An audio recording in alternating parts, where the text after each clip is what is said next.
Bonsoir. Cela fait exactement un an que le président de la République a promulgué les lois du 12 juillet 2017 portant statut général des établissements et des entreprises publiques au Cameroun.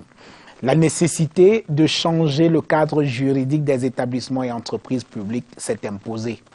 Un rapport du Fonds monétaire international publié en 2016, après évaluation de 17 grandes entreprises publiques, confirme leur contre-performance. Entre l'incompétence des managers, d'ailleurs ravalés au rang de simples gestionnaires de crédit, le mauvais casting du personnel et les errements managériaux de toutes sortes, les entreprises du secteur public au Cameroun semblent structurellement programmées pour échouer. Qu'est-ce que les nouvelles lois promulguées par le président de la République apportent concrètement? Comment sortir de la situation actuelle des entreprises publiques gouffre à sous ou tonneaux des Danaïdes pour en faire enfin de véritables moteurs de la croissance économique au Cameroun? Nous poserons ces questions et d'autres à notre invité. Merci de rester fidèle à Canal 2 International. Merci de regarder la grande interview. Nous sommes en direct sur www.canal2international.net.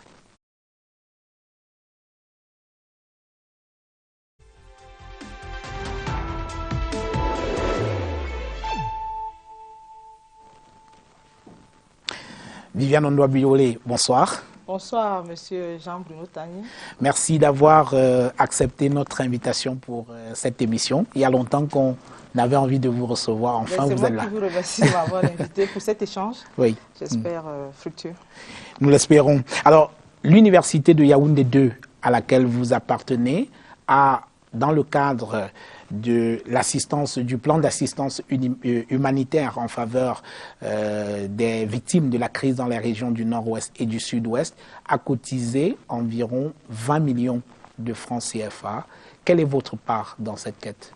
0 francs pour la quête de l'université, parce que nous avons plusieurs casquettes et il est difficile de cotiser dans plusieurs guichets. Oui. Donc, je pense que humainement, il est simplement possible de le faire dans un guichet. Et modestement, c'est ce qui a été fait. Dans l'université, je n'ai pas participé à cette quête, mais dans d'autres plateformes. Alors, sur l'idée même de cette quête qui est organisée, vous voyez, elle est pertinente ou pas? Alors, c'est une manifestation de la solidarité. Cette fois-là, par des individus qui se considèrent comme étant des Camerounais. Peut-être le petit bémol, ce serait de mettre ça sous la coupole d'une institution publique, parce que là, c'est l'université de Yaoundé 2. Ça peut prêter à confusion et peut-être donner un mélange de gens difficile à expliquer, parce que les autres universités ne l'ont pas fait. On peut se poser la question, pourquoi mettre ça sous la bannière d'une institution, peut-être des individus, j'en sais rien. Mais toujours est-il que ça peut quand même prêter à confusion. On a vu dans les médias, dans beaucoup d'institutions, ces quêtes qui sont organisées, c'est de l'argent personnel qui est donné ou alors c'est l'argent des institutions?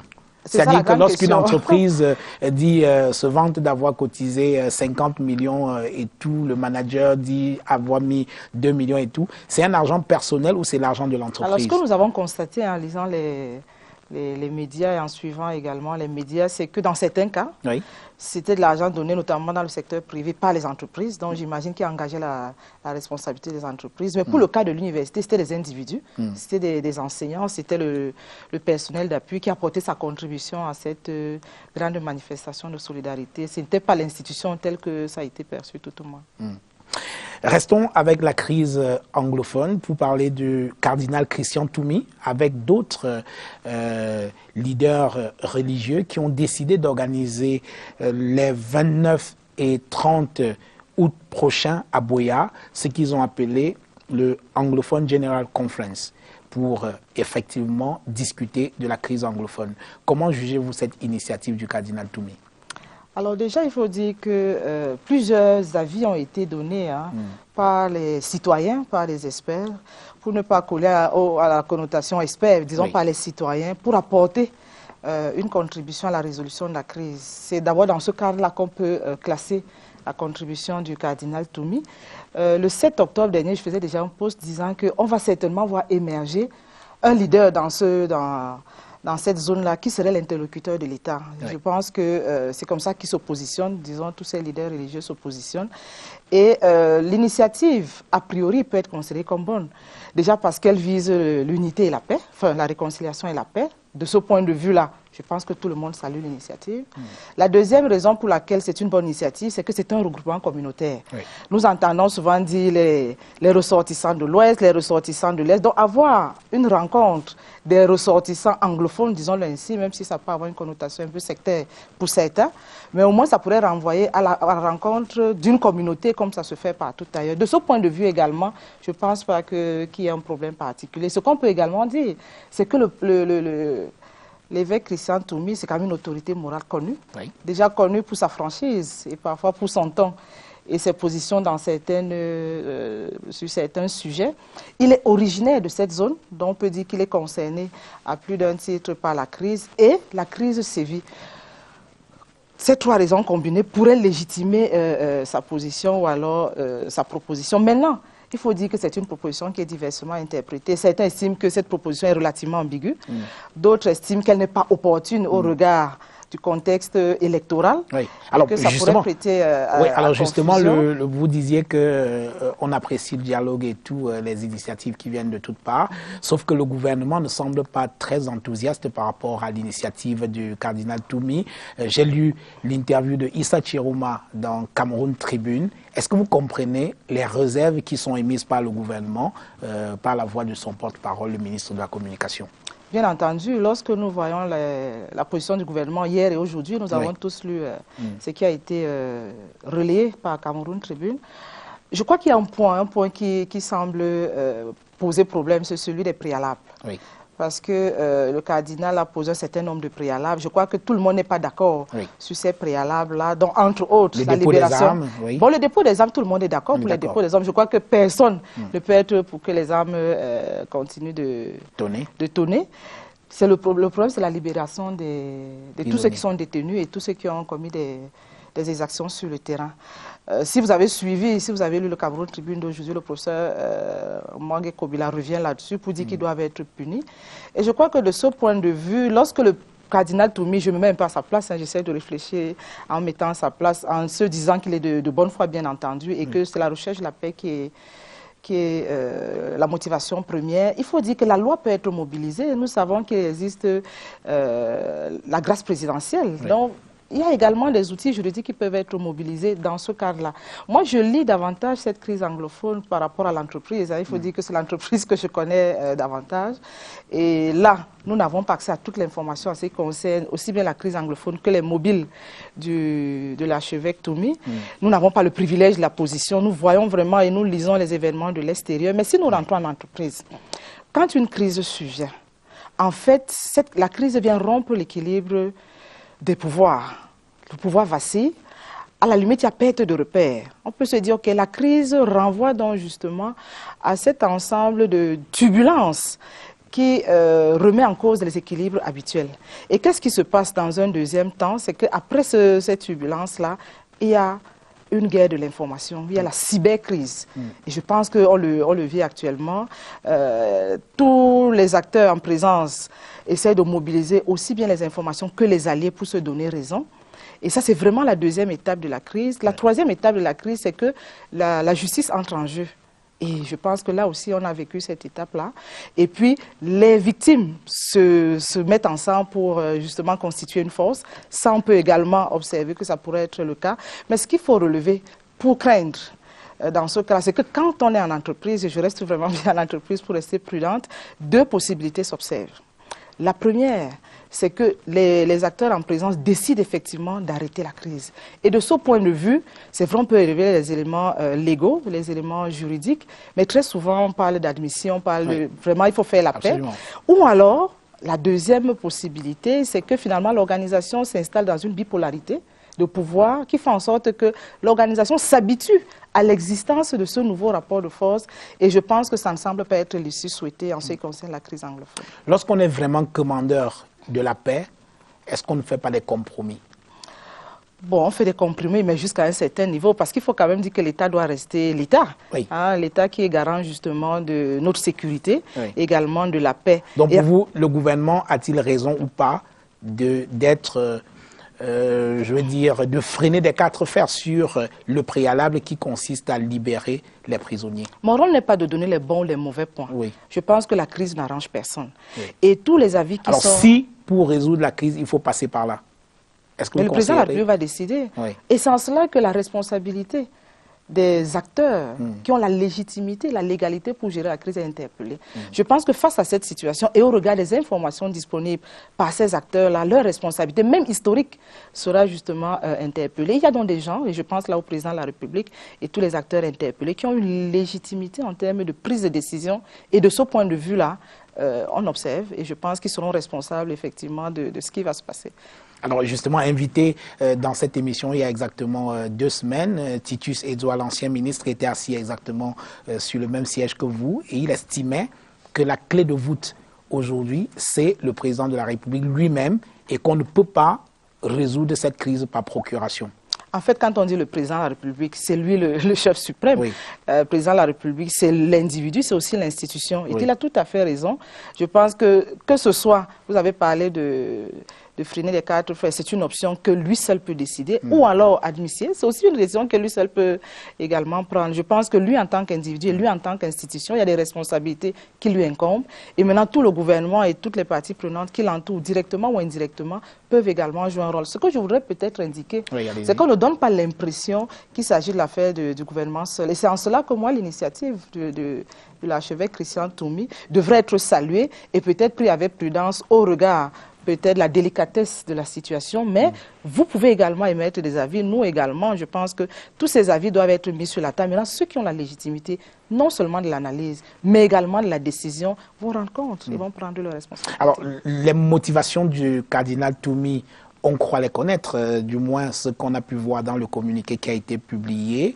Il est question de rassembler tous les Camerounais de la partie anglophone qu'ils désirent, société civile, individus et tout le monde, pour proposer des solutions en vue de sortie de crise et surtout choisir des interlocuteurs qui pourraient participer à une conférence nationale, que le terme ne fasse pas peur, à une espèce de conférence nationale pour parler de la crise anglophone.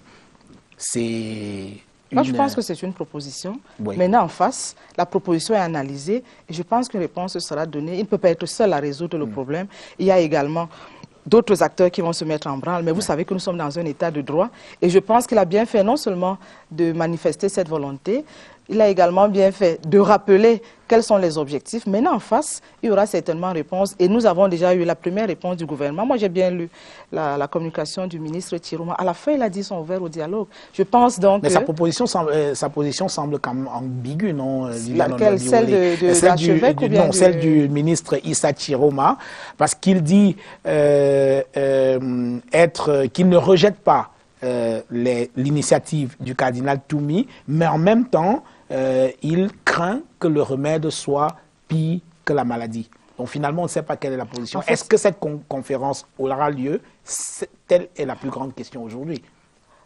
Heureux ceux qui peuvent dire maintenant c'est que si elle aura lieu ou pas. Quand vous lisez entre les lignes les propos de Issa Chiroma, vous sentez que le gouvernement est disposé à laisser faire? Moi, je sens que le gouvernement analyse les propositions qui sont faites. Oui. Le gouvernement également apprécie le risque éventuellement qui peut suivre à la suite de cette conférence-là. Je pense qu'ils sont dans cette logique-là. Mais toujours est-il, dans tous les cas, il y aura un événement qui va se passer et peut-être attendons le 29. Peut-être certains attendent la position du président de la République, mais je pense que celle du gouvernement est déjà relayée par les propos du ministre. Comme vous le dites, l'a dit, n'est pas fermé au dialogue. Ça veut donc dire qu'on est simplement au début, certainement, de la déclaration. Peut-être que des échanges sont en cours. L'idée étant de préserver quand même la sécurité dans cette zone et que, comme il le rappelle, que la situation ne dégénère pas. Faisons confiance, de mon point de vue. Donnons l'impression, pas donnons l'impression, faisons confiance aux différentes parties. Ça fait 2 ans que ça dure. Hein. Oui, la crise est quand même complexe. Moi, je pense que ce n'est pas une crise facile. Et nous sommes là en situation de rationalité limitée. Ouais. Vraiment, personne ne peut avoir le privilège ou bien la primauté de dire qu'il détient toute l'information, maîtrise la situation. Même pas le gouvernement, on le sent très bien. Au fur et à mesure qu'on avance, les décisions qui sont prises sont parfois reprises à nouveau ou alors reprises sous une autre forme. C'est dire effectivement que la crise semble relativement complexe. Et de ce point de vue-là, je pense que les solutions sont actuellement en train d'être recherchées et analysées. Est-ce qu'un dialogue sérieux est possible quand chacune des parties conserve ses armes? Alors, maintenant, je ne sais pas de quelle partie vous parlez. C'est pour ça que c'est vraiment délicat. La partie gouvernementale garde ses armes, les sécessionnistes gardent également leurs armes. puisque c'était un préalable qui est Je suis très mal à l'aise à opposer deux partis. Bon, je suis très mal à l'aise déjà en tant que citoyen de vouloir, d'imaginer qu'un État s'oppose à ses citoyens. Oui. En fait, c'est la difficulté de cette crise-là. On en est là, hein?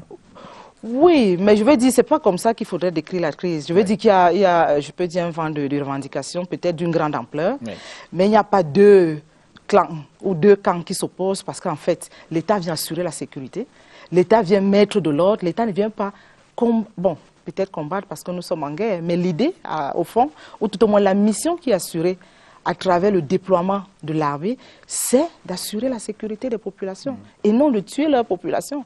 Moi, c'est difficile à imaginer dans mon esprit ce genre de schéma. Oui. On en est là malheureusement. Ce n'est pas le schéma de mon point de vue. Je reste dans le schéma où on estime qu'il y a un vent de turbulence, il y a un vent de revendication qu'il faut, entre guillemets, satisfaire, étouffer par divers moyens. Et puis à un moment donné, ce n'est qu'après que le dialogue peut effectivement s'installer. Mais je ne veux pas croire que nous sommes en guerre, l'État contre une population ou l'État contre... Bon, maintenant, si vous me démontrez, si vous me démontrez qu'il y a... l'armée dans l'armée, j'aurais de la difficulté à croire à ça. Toujours est-il que c'est un mouvement sécessionniste. Hein. Je pense que lorsque nous avons suivi le discours du gouvernement, on nous dit aussi que ce sont des minorités, faisons l'hypothèse que ce sont des minorités qui expriment dans leur mal-être et peut-être l'ampleur. Je pense que c'est l'ampleur que ce mouvement a pris qui pose problème. Le risque que la population court et parfois même aussi l'implication de la population, qu'elle soit forcée ou alors solidaire, c'est quand même un peu inquiétant. Ça rend la crise un peu complexe. Et c'est pour ça que les initiatives comme celle du Christian Toumi doivent être bien analysées et peut-être pas rejetées comme ça du revers de la main. Sortons de ce sujet, si vous le voulez bien. Lorsque cette crise a commencé, il y a eu un certain nombre d'initiatives. Le président de la République a créé la commission pour la promotion du bilinguisme et du multiculturalisme. Vous lui avez adressé à l'époque au président de la République une lettre ouverte dans laquelle vous avez émis des réserves très sérieuses quant à la pertinence de cette institution. De plus, entre guillemets, c'est vous qui le disiez. Alors, un an plus tard, est-ce que vous maintenez, 2 ans. Voilà, 2 ans plus tard, est-ce que vous maintenez vos réserves quant à cette commission pour la promotion du bilinguisme et du multiculturalisme? Vous aviez semblé dire que c'est mon mot, hein, un truc. Ah non, j'ai dit que c'était une commission mornée. Alors, ce que moi je voulais exprimer à l'époque, ça a été une réaction très spontanée. Il faut dire que c'était une publication sur ma page Facebook. C'était de dire effectivement que la commission en relation avec la crise ne me semblait pas très pertinente. Heureusement, peut-être je me suis trompée parce que ce n'était pas son rôle. Parce que lorsqu'on a lu par la suite les missions attribuées à cette commission, l'objectif n'était pas de résoudre le problème anglophone. Alors de ce point de vue, la préoccupation était de dire nous avons déjà beaucoup de commissions et de comités dont l'efficacité n'est même pas encore véritablement prouvée. Nous avons beaucoup de commissions dont l'impact également, moi je le dis parce que je suis dans l'administration publique, je le dis également parce que en tant qu'acteur des comités, en tant qu'observateur et analyste, on se rend bien compte qu'il y en a beaucoup, parfois qui se superposent. Et la préoccupation était de dire quel est l'ancrage institutionnel de ce comité. Maintenant, on parlait du bilinguisme et du multiculturalisme. On avait d'autres institutions, l'analyse que je pouvais en faire, c'est que nous avons par exemple le ministère des Arts et de la Culture, promotion de la culture, peut-être multiculturalisme pourrait également être lié à cette fonction-là. Et ma préoccupation était de dire, bon, ok, est-ce une commission de trop ou alors on pourrait positionner cette commission dans cet arsenal de commissions qui existe déjà. Et le deuxième poste qui a suivi, tendait justement à dire si on pouvait même mettre un contenu à cette commission, est-ce qu'elle ne pourrait pas jouer le rôle de médiateur? Alors lorsque les textes sont sortis, bien entendu, ce n'était pas le rôle de médiateur, mais on s'est bien rendu compte que dans les faits, nous avons suivi une sortie de cette commission qui allait sur le terrain, collecter les doléances. On a vu qu'il y avait un glissement parce qu'effectivement, peut-être le besoin était là. La préoccupation était de dire, est-ce qu'on n'avait pas besoin d'un médiateur de la République? Et la commission a fait son rapport avec des propositions et tout ce qui a été dit. Ce qui ne relevait pas de sa mission originelle, tout au moins, mais qui était peut-être une action salutaire. Donc, de ce point de vue, moi, ma préoccupation était de dire il y a une duplicité de... Est-ce qu'aujourd'hui, vous percevez mieux le rôle de cette commission-là? À travers les médias, oui. À travers les médias, on voit bien le travail qui est fait, on voit le tout qui est fait dans les administrations. Peut-être c'est trop tôt maintenant pour apprécier l'impact, mais pour l'instant, ça semble être une commission qui est sur le terrain. La préoccupation qu'on pourrait avoir cette fois-là, vraiment de manière très naïve, c'est de dire, est-ce qu'on peut définir c'est quoi le bilinguisme? Est-ce qu'on peut lui donner un contenu? Parce que on assiste à des phénomènes assez particuliers. Moi, je donne cours, par exemple, dans certaines institutions, et vous arrivez, vous faites cours, et on vous dit, si vous n'avez pas le cours en anglais, il y a un problème. Je dis, est-ce que le bilinguisme veut dire avoir le cours en anglais et en français? Pour les textes, c'est une obligation légale. Est-ce que la compréhension que nous avons du bilinguisme, c'est la traduction de tous les documents? Est-ce qu'on peut finalement s'entendre sur ce qu'est le bilinguisme? C'est vrai qu'il y a eu pas mal de préoccupations liées à l'accueil des usagers, notamment de langue anglaise en zone francophone. Il y a eu pas mal de revendications également de l'affectation, notamment des francophones dans certaines régions. Il y a également eu des revendications de la non-prise en compte suffisante de ces personnels dans les concours, etc. Je pense qu'il y a, dans ces revendications-là, une nécessité quand même de nous entendre sur le concept. Je pense que la commission y travaille et peut-être qu'on en sera informé. Il est trop tôt quand même de l'évaluer, même si je pense que la création des commissions et des comités pourrait également, si certaines naissent, il faut que d'autres disparaissent, ou tout au moins qu'on les mette en cohérence. Oui. Dans les administrations, il y en a, les comités internes, interministériels, bon, il y en a beaucoup. Moi, je pense. Il paraît que ça permet quand même aux fonctionnaires d'arrondir le fin de mois. Mais ce n'est pas l'objectif d'un comité. Au plan de la gestion, le comité, c'est une structure ad hoc qui met ensemble un ensemble des compétences pluridisciplinaires pour résoudre un problème. Donc, à la limite, on pourrait effectivement questionner l'usage. Merci, on va prendre une pause. Mesdames, Messieurs, je vous propose de faire plus ample connaissance avec notre invitée Viviane Ondoa-Biolé Eche-Omo. Voici l'homme. En l'occurrence, c'est une femme. C'est une signature de Samuel Loé.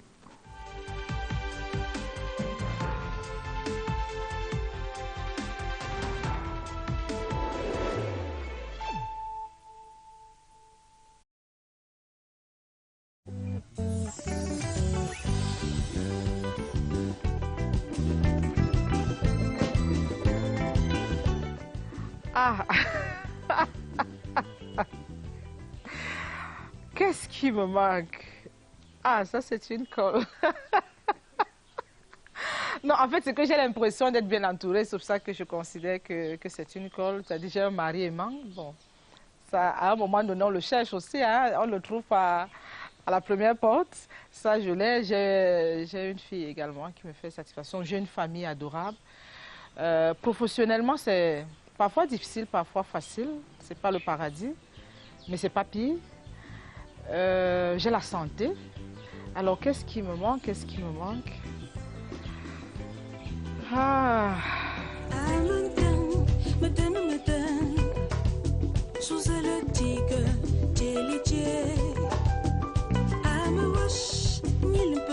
Bonjour, je suis le professeur Viviane Ondoa-Biolé. Je suis née le 1er novembre 1971 à Banjul et je suis enseignante à l'université de Yaoundé 2. Je suis maître de conférence.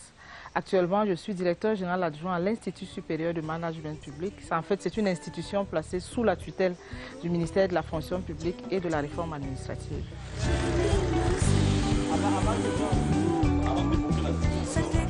Mon enfance a été ponctuée par les différents parcours professionnels de mon papa. Vous savez, la carrière d'un fonctionnaire est marquée par sa mobilité, notamment dans certains métiers, et c'était son cas. Donc, né à Banjul, ensuite il a été affecté à Douala. C'est comme ça que je commence l'école maternelle à Douala. Et ensuite, il vient à Yaoundé. Je continue dans l'école primaire ici, à l'école du centre à Yaoundé. Malheureusement, il décède quand je suis en classe de cours moyen 1. Je me souviens, lorsqu'on allait l'enterrer, parce qu'étant militaire, c'est l'armée qui allait l'enterrer. Et je me souviens, lorsqu'on avait un camion militaire, on a mis son cercueil. Et moi, j'étais couchée sur le cercueil. Alors, je me souviens que les militaires ont décidé d'avoir un arrêt en chemin. Et comme je dormais, ils n'ont pas voulu me réveiller. Alors, moi, j'étais couchée sur le cercueil. Et puis, il y avait le drapeau du Cameroun non loin. Quand j'ai eu froid, je me suis couverte. Et quand je me réveille, je suis toute seule avec le cercueil. Et toute naïve, j'ouvre le cercueil. Parce que le cercueil avait une vitre. Et puis je le vois. Bon, malheureusement, la colle avait légèrement lâché au niveau des lèvres. Et puis il souriait, j'avais l'impression qu'il souriait. Et puis je me suis mise à rire. Et c'est alors qu'un militaire a aperçu la scène. Il est venu en courant, il s'est rendu compte que je m'étais réveillée. Il est venu en courant, il m'a pris par les mains. Et puis moi, j'avais l'impression qu'il me séparait de mon papa. Je pleurais, je me disais non, il faut qu'il...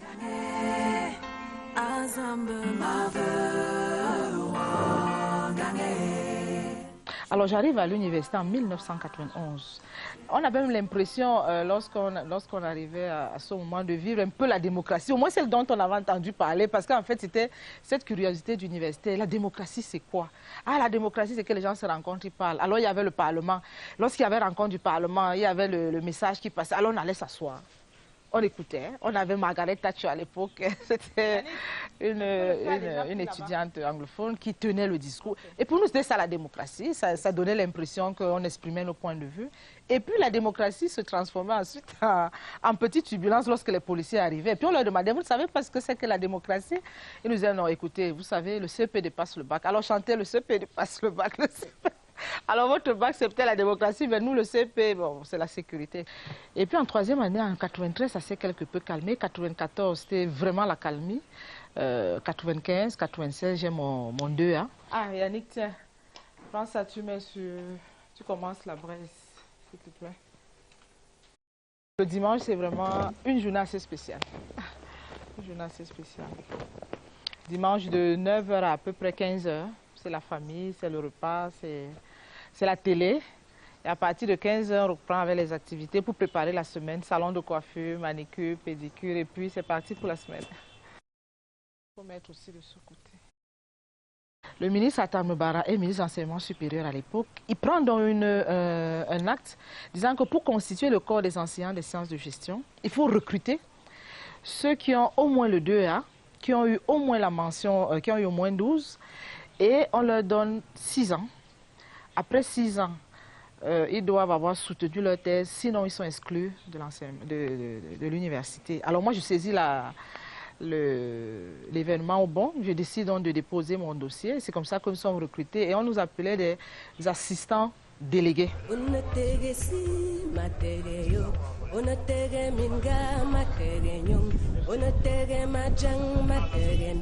L'Institut supérieur de management public, en 1999, lance un recrutement spécifiquement féminin. Et on demande d'avoir un bac plus 5. Alors moi, je me retrouve avec 2 opportunités. Je commence dans mes études doctorales. Le concours de l'ISMP est lancé.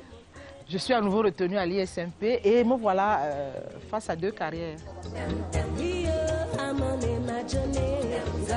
En 2001, je suis donc recrutée comme professeur consultant à l'ISMP. Donc, je commence ma carrière à l'ISMP, mais il faut bien entendu continuer à l'université parce que je suis à l'ISMP d'abord comme fonctionnaire. Je commence mes travaux de thèse en 2001, effectivement. Je les prépare à l'université à Bordeaux 4. Et puis, en 2004, je soutiens ma thèse à l'université de Ngaoundéré. Odoa Biwone Viviane Madeleine. Et puis, par la suite, en 2007, je passe chargé de cours. Et en 2017, je passe maître de conférence. Et au même moment, à l'ISMP, je passe professeur consultant, ensuite sous-directeur. En 2007, exactement en juin 2007, la même année, le 1er décembre 2007, je suis nommé inspecteur numéro 1 au ministère de la fonction publique et de la réforme administrative. Donc je suis en détachement, on peut le dire ainsi, au ministère de la fonction publique. En 2009, je passe inspecteur général au ministère de la fonction publique et de la réforme administrative. En 2010, je passe directeur général adjoint et je reviens à l'ISMP, non plus comme professeur consultant stagiaire, mais comme directeur général adjoint.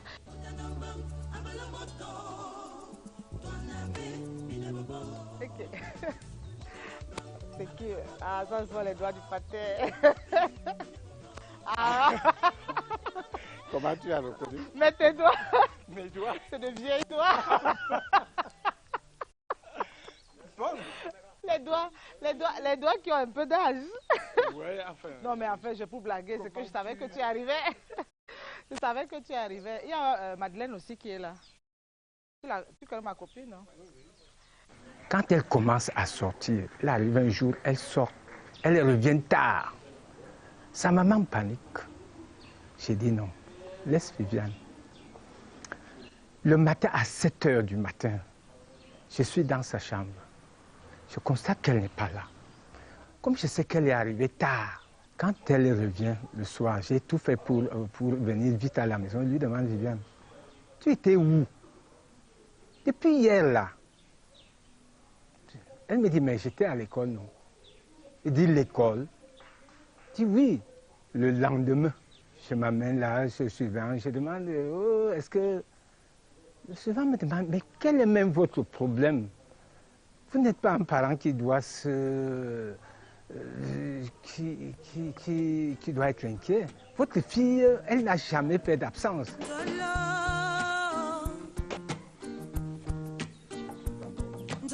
Comment ça va? Papa aurait aimé être là, j'aurais aimé que lui aussi soit là. Parce que s'il y a une chose qu'il m'a enseignée, d'abord c'était un militaire, c'était tout à fait normal, c'était la discipline. Et chaque fois il disait, on ne réussit pas sans discipline. Et chaque fois que j'ai essayé d'appliquer cette discipline-là, il y a toujours eu de succès. Et croyez en ma petite expérience, chaque fois que j'ai appliqué l'inverse, il y a toujours eu l'échec. Encore que là, n'est pas fort. Viviane, c'est d'abord l'énergie. C'est d'abord l'énergie qui se dégage en elle. Et c'est également cette manière d'être, j'allais dire, ouverte. D'autres diront qu'elle est funambule. Non, Viviane est ouverte, elle parle de tout ce qu'elle pense, elle dit, et elle propose des choses généralement positives. Vous pourrez lire ses livres, vous pouvez lire. Et le fait qu'elle soit prolifique prouve jusqu'où elle est généreuse. Elle parle, elle trace des pistes. Et même dans la vie privée, même dans la relation personnelle, c'est généralement comme ça. Il y a toujours quelque chose qu'elle va te proposer, quelque chose de mieux, quelque chose pour t'améliorer, ou alors quelque chose pour t'aider à t'élever davantage. S'il y a quelque chose de cher et que je défends jusqu'à ma plus grande énergie, c'est cette possibilité, cette envie de dire ce que je pense. Je pense que tout le monde doit pouvoir le faire et je pense qu'on gagnerait à ce que les gens le fassent.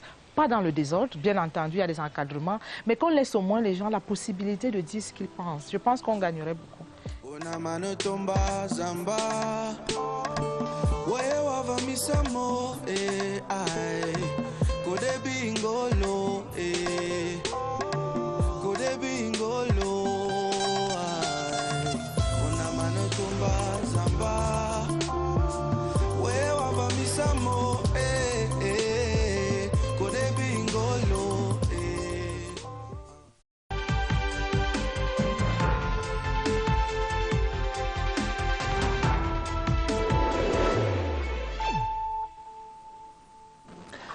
Retour dans ce studio pour la suite de cette émission avec notre invitée, Viviane Ondoa Biolé, directeur général adjoint de l'ISMP. Elle est également maître de conférence à l'université de Yaoundé 2. Nous allons à présent parler des entreprises et établissements publics au Cameroun. Le président de la République, je le disais en introduisant cette émission, a promulgué le 12 juillet 2017 deux lois portant statut général des établissements publics et des entreprises publiques. Et à la suite de ces textes du chef de l'État, vous avez publié un ouvrage, Loi sur les entreprises et sur les établissements et entreprises publiques au Cameroun, innovation et reculade.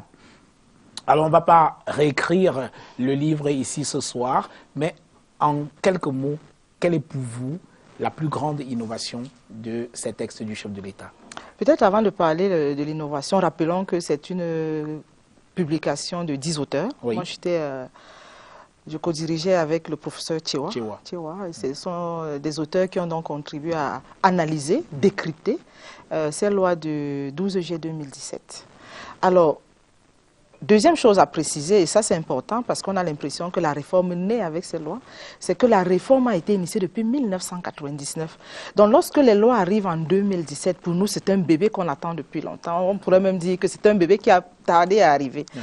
Parce que voyez-vous, en 1999, le programme national de gouvernance est élaboré et ce programme engage déjà l'administration publique dans un vent de réforme. En 2003, souvenez-vous également, nous sortons là des programmes d'ajustement structurel, le document de stratégie pour la réussite de l'emploi élaboré. Alors, l'État retrouve sa souveraineté, sa planification et décide donc d'engager un ensemble de réformes. En 2005, et ça c'était vraiment le moment important qui marquait le virage dans le cadre de la modernisation de ce secteur-là, le Premier ministre prend une circulaire et annonce que désormais l'administration publique, et là il a dit toute l'administration publique sera gérée sous le prisme de la gestion axée sur les résultats.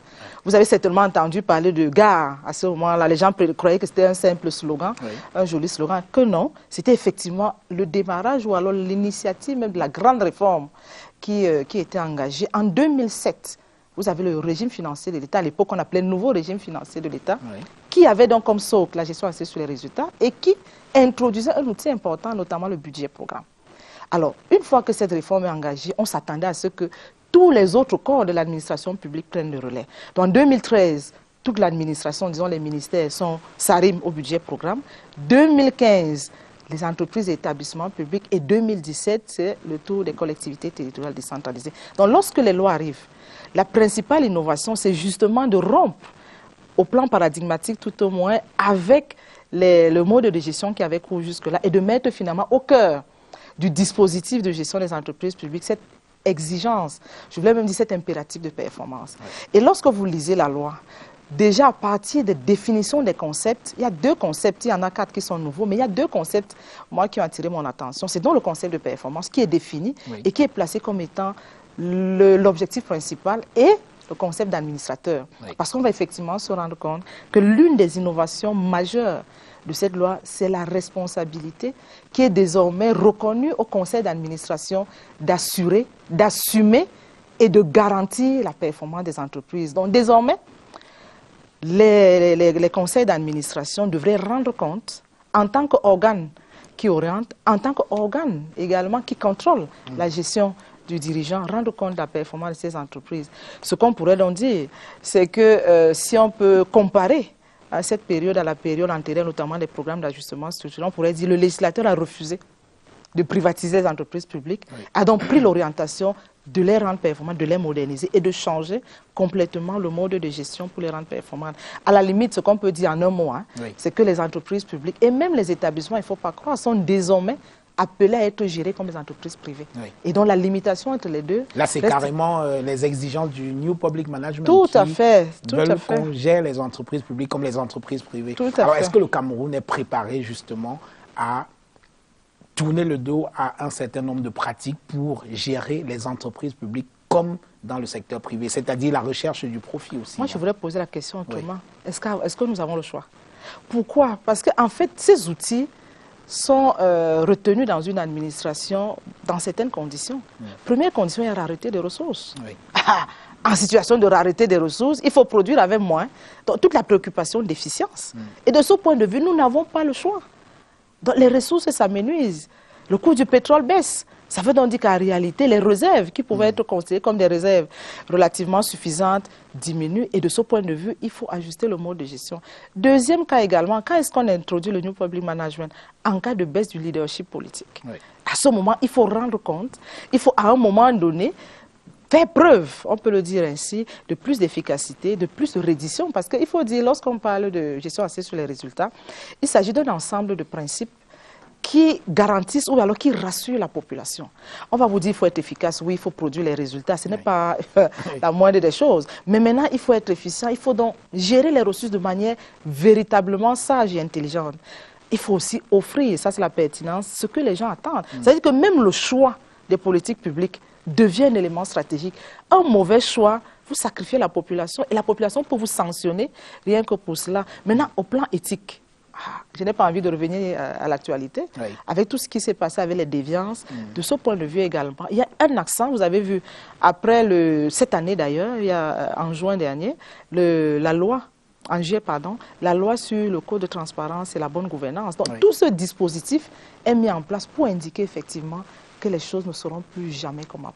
Alors, on veut bien que les choses ne soient plus comme avant. La loi de 1999, que celle de 2017 sont venues abroger, prévoyait déjà, c'est un exemple, que le mandat des administrateurs des entreprises ne pouvait pas excéder 9 ans, c'est-à-dire un mandat de 3 ans renouvelable. Les directeurs généraux, les administrateurs, c'est 6 ans. 6 ans, voilà. Donc, un mandat de 3 ans renouvelable 2 fois, maximum pour les directeurs généraux.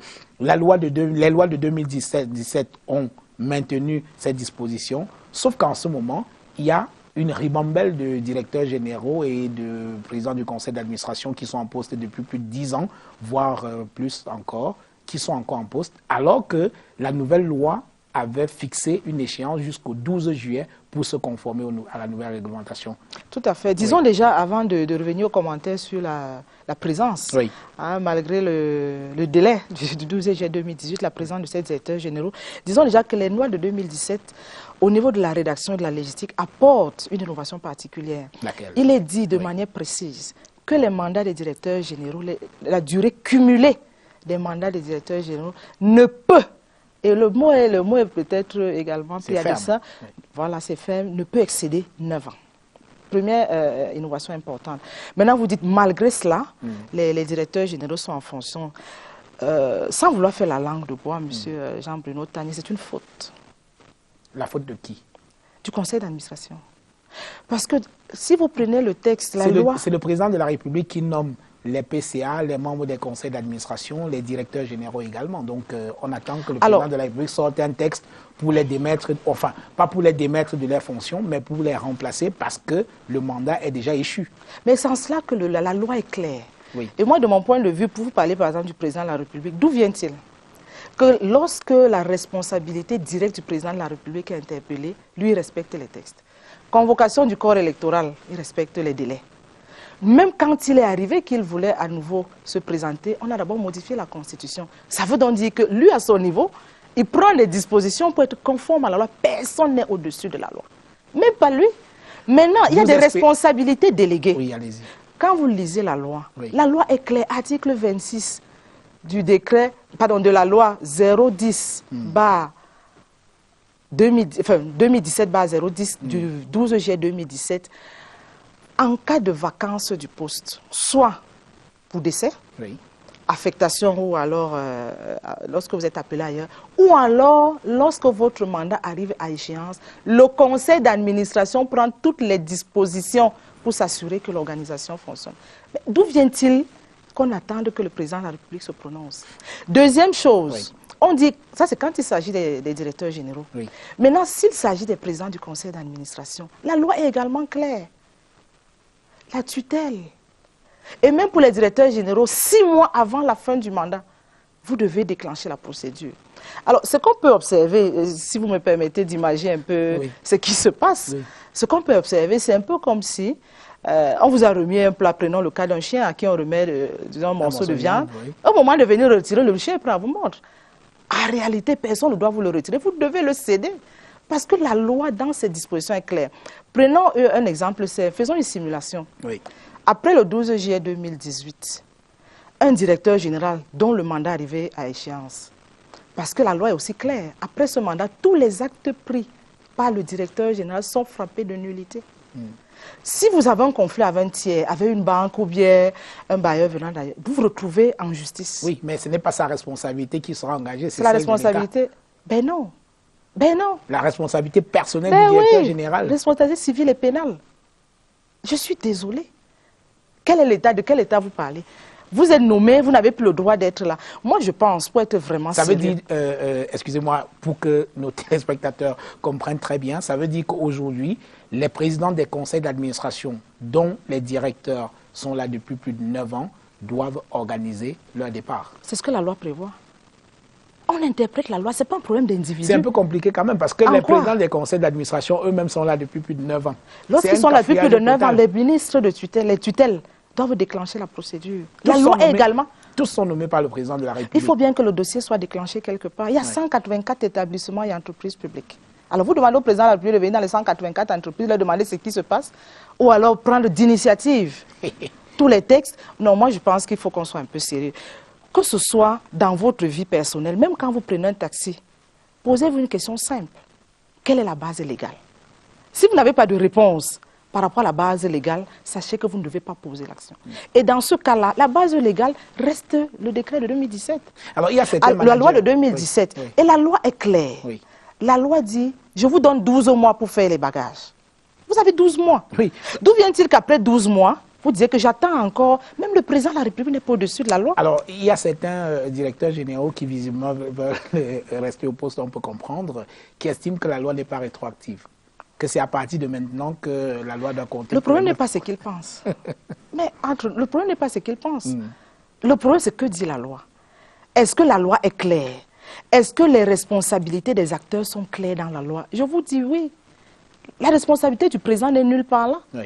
On vous dit, 6 mois avant la fin du mandat, le conseil d'administration saisit la tutelle pour dire, et la procédure va arriver jusqu'à la présidence. Oui. C'est pareil pour les conseils d'administration. Je vais même plus loin. Oui. Au sein des conseils d'administration, la loi est également claire. Les membres du conseil d'administration doivent avoir un acte régulier, à savoir désigné par le président de la République. Actuellement, on a des conseils qui ne sont pas conformes. Est-ce que c'est la faute au président? Maintenant, je vais même plus loin. Est-ce qu'il y a un mécanisme de sanction pour l'entreprise qui n'organise pas le départ de son directeur général qui est là depuis plus de 9 ans? Est-ce qu'il y a des mécanismes de sanction clairs qui sont prévus? Là également, c'est le flou. Mais je vous ai dit que la loi est claire. Tous les actes que vous prenez sont frappés de nullité. Maintenant, souvenez-vous, des cas antérieurs, je ne voudrais pas prendre des cas personnels, et même des cas que nous avons vécus en entreprise. 10 ans après, lorsque vous êtes face au contrôle, au contrôle supérieur de l'État, oui. vous n'allez pas dire que le président a dit que j'attendais. On va vous présenter la loi. Oui. Et de ce point de vue, je suis désolée, la loi est claire. Alors, je rappelle que le président de la République, la semaine qui vient de s'achever, certains médias parlent de virer le directeur général de la SODECAO, qui était en poste depuis 11 ans déjà, c'est-à-dire que selon la loi, que ce soit celle de 99 ou de 2017, son mandat était déjà échu. Alors, ce qui est intéressant dans l'acte du président de la République, c'est que dans le dispositif, il cite la loi de 2017. Ben, c'est normal, non? Ben, alors, est-ce que... Et je veux même aller plus loin. Oui. Quand on vous nomme le président, il n'est pas obligé d'attendre 9 ans. Il peut vous démettre une semaine après. Oui. Il peut vous démettre 1 an après. Oui. Comme il peut le faire 6 ans ou 5 ans beaucoup ont après. pensé que c'était un mouvement qui devait suivre. Ben, ils l'ont pensé. Moi, je ne sais pas sur quelle base. Après le moi, départ... Moi, ce à quoi j'ai pensé pour rester conforme à la loi, c'est qu'avant le 12 juillet 2018, tous les conseils d'administration allaient prendre leurs responsabilités parce qu'en fait, le déclenchement, c'est au niveau du conseil d'administration. Maintenant, qu'est-ce qu'on observe? Je n'ai pas envie de dire que c'est un mouvement organisé, mais on observe quand même que tout le monde attend le président de la République. Oui. La loi est là, elle a dit des choses, mais quel est le rapport que nous avons à la loi? Figé, hein. Mais pourquoi? Le président de la République qui promulgue les lois est garant du respect de ces lois-là. D'où vient-il qu'on attende qu'il signe? C'est quand même assez lourd. Surtout que la loi a prévu des mécanismes pour ce remplacement-là. Moi, je pense, en termes de responsabilité personnelle, et là, c'est quand même l'élite administrative qui est concernée, que pour rester conforme au cadre légal, et pour rester conforme également aux décisions qu'on prend, il faudrait qu'on se pose une seule question. Est-ce que la décision que je prends est conforme à la loi? Pas conforme à une intention ou d'un individu qui pense que vraiment j'attends que le président prenne un décret avant que je ne parte. Je parlais de Jérôme Bondor, l'ancien directeur général de la SODECAO qui était là depuis plus de 11 ans.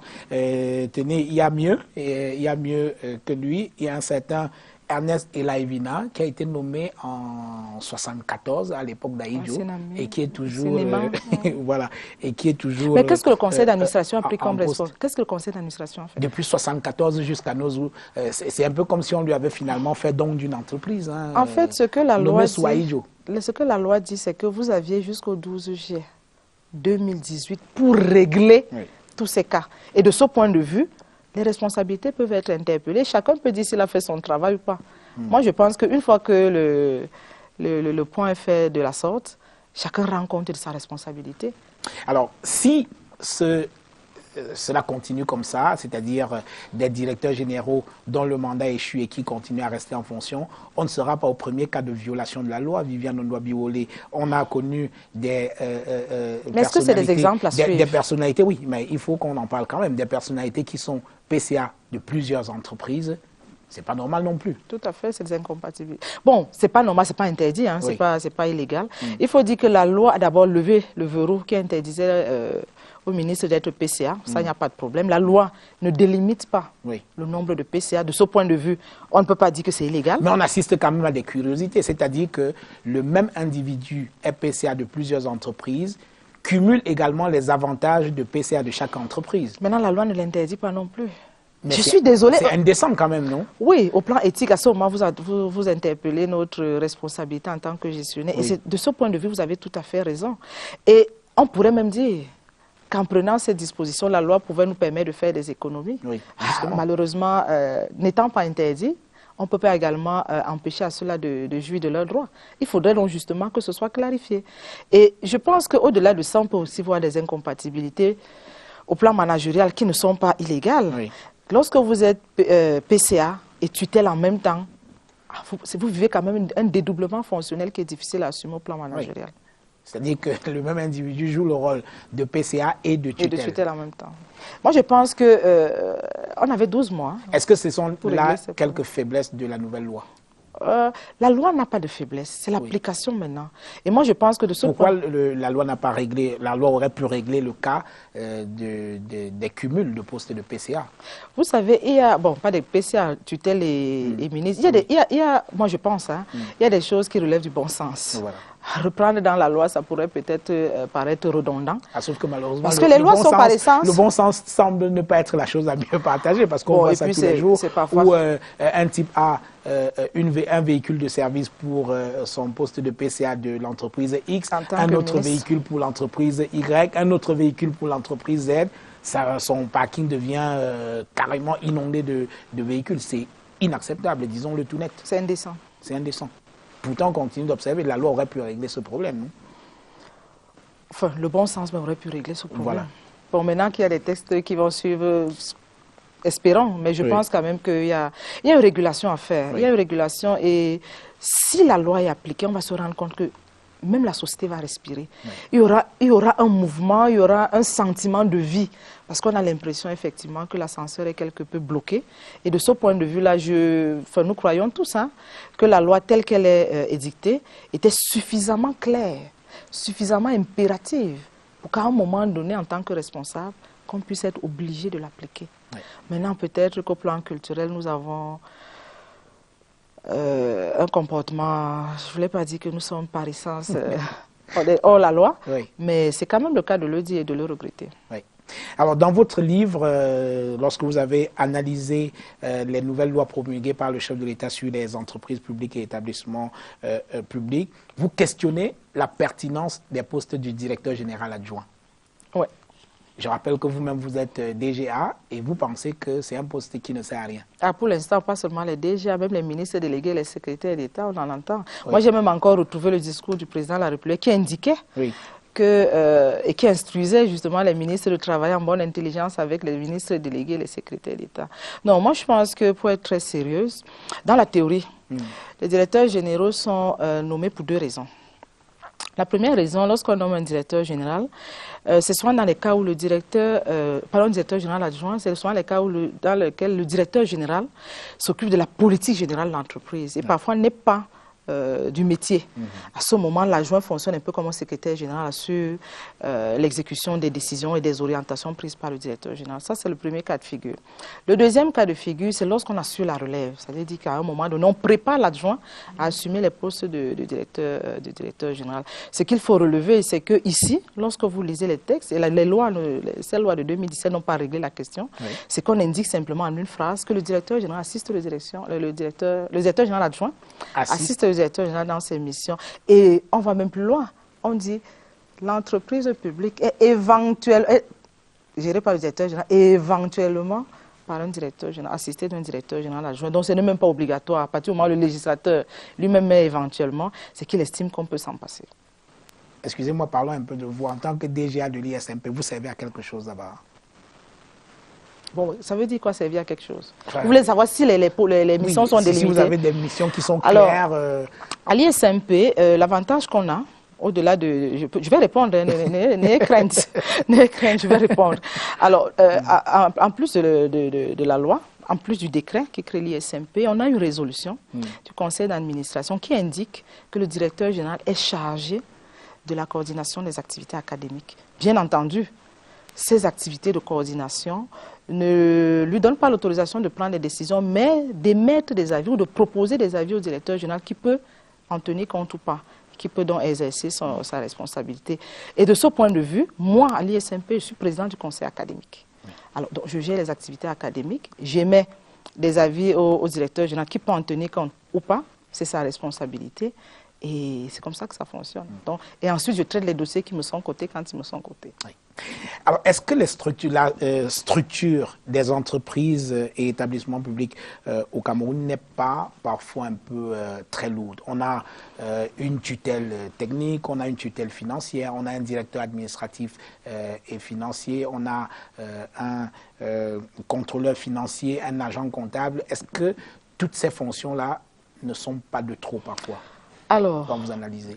Maintenant, il faut dire que déjà, et vous pouvez bien nous poser la question, ça nous renvoie, excusez-moi, je suis universitaire, au modèle qui a été retenu par le législateur. Oui. Le modèle d'entreprise publique qui a été retenu par le législateur, c'est celui-là qui sépare la fonction de gestion et de contrôle. Oui. Mais maintenant, en ce qui concerne spécifiquement les établissements publics, il y a deux types de contrôle, on peut le dire ainsi. Il y a un contrôle assuré par le conseil d'administration, mais il y a aussi un contrôle assuré par le ministère des Finances à travers justement ces responsables qui sont mis aux côtés du directeur général pour rendre compte et s'assurer de la régularité quotidienne des dépenses qui sont engagées. Alors, c'est un choix qui a été fait. Ce qu'on peut peut-être relever, c'est que le ministère des Finances met à la disposition justement du directeur général 2 hauts cadres, contrôleurs financiers et agents comptables, qui assument des fonctions différentes, mais qui, de notre point de vue, peuvent être fondus en une seule fonction. Oui. Et peut-être c'est une logique essentiellement budgétaire et financière qui renvoie d'un côté, si on prend le cas du contrôleur financier, il assure certainement la régularité. L'agent comptable, je n'ai pas envie d'être malveillante pour dire qu'il est caissier, mais parfois on observe qu'il gère la trésorerie. Et à côté, vous avez un DAF qui assure à peu près la même fonction. Il assure la régularité, s'assure qu'il y a la disponibilité des ressources pour engager la dépense. Bon, maintenant, si on prend le cas de certaines entreprises, on prend le cas de la CNPS, oui. Lorsque vous avez vu le dernier texte, je l'ai lu avec attention, il n'y a plus d'agent comptable, il n'y a plus de contrôleur financier, il y a un DAF. Donc, on se rend compte qu'il y a deux paliers qui ont été supprimés. Oui, c'est une évolution, non? C'est une différence. Oui. Au plan dans le contexte, on va peut-être voir si c'est ce modèle qui est plus facile à gérer. Mais toujours est-il que chaque fois qu'il y a un étage hiérarchique, il faut se dire que les procédures également, et si les gens ne travaillent pas en bonne intelligence, il peut arriver qu'il y ait des blocages. Qu'est-ce qui serait pour vous l'idéal comme modalité de désignation des principaux responsables des entreprises publiques? Alors, l'idéal, bon, on va dire que l'idéal n'existe pas. C'est qu'il peut y avoir des situations satisfaisantes. Mais ce qu'il faut quand même relever, c'est que pour l'instant, ce qui est appliqué, c'est davantage ce qu'on appelle, parce que on peut en discuter, ce qu'on appelle le pouvoir discrétionnaire. Oui. Alors, le pouvoir discrétionnaire peut également être appliqué dans d'autres contextes, dans d'autres situations, mais autour peut-être d'un ensemble de candidatures présélectionnées. Il faut dire que dans le contexte actuel, ce n'est pas la modalité qui est retenue, parce que le pouvoir discrétionnaire du président peut également s'appliquer après une procédure d'évaluation. Oui. On pourrait présenter au président de la République pour une entreprise publique 3 directeurs généraux. C'est ce qui se fait au Rwanda. Au Rwanda, ce qui se fait également en Côte d'Ivoire, dans les pays d'Afrique de l'Ouest, c'est de dire finalement, vous passez devant un test, c'est ce qui se fait d'ailleurs à l'Union africaine. Oui. Vous passez un test, vous venez présenter votre projet d'entreprise, au moins on aura à présenter au président de la République 3 candidatures à peu près d'égale valeur et assurer à l'entreprise une relative efficacité. Alors, vous allez me poser la question de savoir si on veut absolument rejeter ce qui se passe actuellement. Peut-être de manière, dans l'absolu, peut-être le fait dans l'absolu, on s'est rendu compte que ça ne produit pas toujours les résultats escomptés. Peut-être on pourra avoir un mix. Peut-être parce qu'il y a une dimension un peu, entre guillemets, ce n'est pas bien méchant le mot, mais c'est un peu ça, une dimension politique clientéliste dans le choix des personnalités qu'on met à la tête de telle entreprise ou pas. Il n'y a pas une logique d'efficacité forcément qu'on recherche. Non, on peut il y a pas des le problèmes politiques qu'on veut régler. On ne peut pas le dire de manière impérative. On peut peut-être échanger sur la procédure telle qu'elle est mise en œuvre et telle qu'elle est connue. Parce qu'il faut dire également que peut-être parce que nous ne sommes pas à leur dispositif, ça peut donner l'impression que la procédure n'est pas une procédure relativement rationnelle. Mais dans d'autres pays, comme on le disait, on peut mettre en place une procédure, et surtout pour les directeurs généraux et les directeurs généraux adjoints, au regard de cette loi. Si on veut l'efficacité, proposition de 3 noms de chefs d'État qui exerce son pouvoir discrétionnaire dans ce cadre-là. J'ai même envie de vous dire, lorsque vous lisez la loi sur le code de transparence et de bonne gouvernance, regardez les dernières dispositions, il est indiqué que désormais, la nomination à des postes de direction, pas seulement de direction générale, ceux qui sont appelés à gérer la fortune publique, pour ces postes-là, on doit s'assurer que les candidats maîtrisent ou alors ont des outils ou des compétences pour gérer les finances publiques.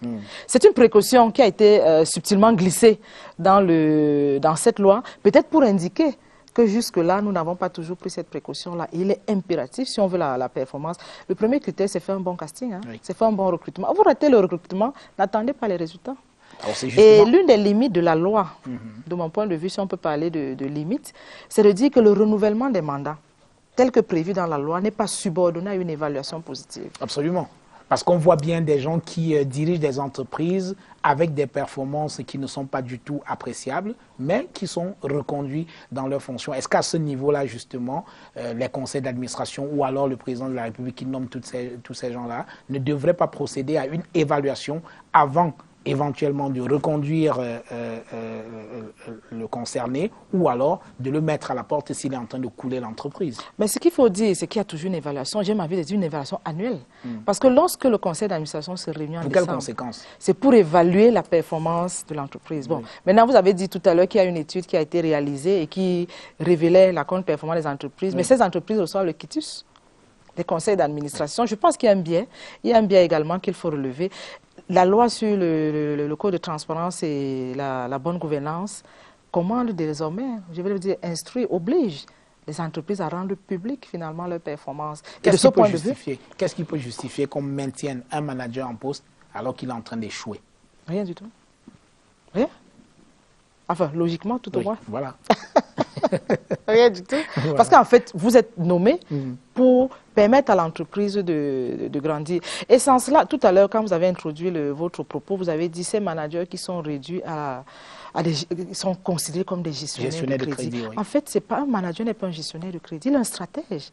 Il lui est demandé de créer de la valeur, de faire grandir une entreprise d'un point A à un point Z.